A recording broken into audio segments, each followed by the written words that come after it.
High, আজ তোমাদের সঙ্গে শেয়ার করছি রাখি।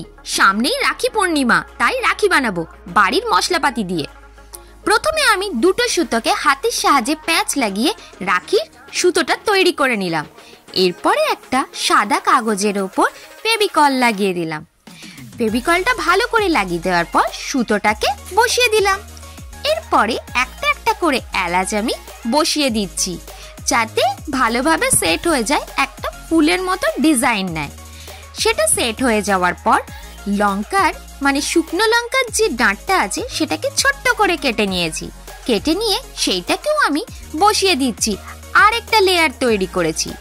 এরপরে আমার হাতের সামনে ছিল স্টার আনিস, সেটাকেও বসিয়ে দিলাম। খুব সুন্দরভাবে সেট হয়ে যাওয়ার পর দেখতে একটু ফাঁকা ফাঁকা লাগছিল, তাই জন্য দিয়ে দিলাম একটা শামরিক।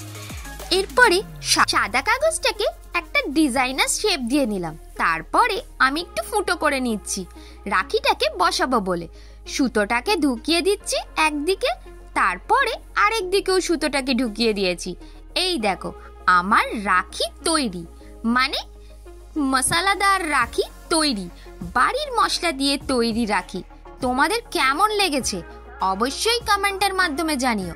আর ভালো লাগলে লাইক করো, শেয়ার করো, সাবস্ক্রাইব করতে ভুলো না। তোমাদের এই সাপোর্টটা খুব দরকার, তোমরা এরকম ভাবেই সাপোর্ট করে যাও। আগামী দিনে তোমাদের জন্য আরো নতুন নতুন ভিডিও আসবে, খুব ইন্টারেস্টিং বাড়ির জিনিসপত্র দিয়ে বানানো। তোমরা প্লিজ সাবস্ক্রাইব করো আর লাইক করতে ভুলবে না। ফুল ভিডিওটা দেখার জন্য থ্যাংক ইউ, টাটা, বাই।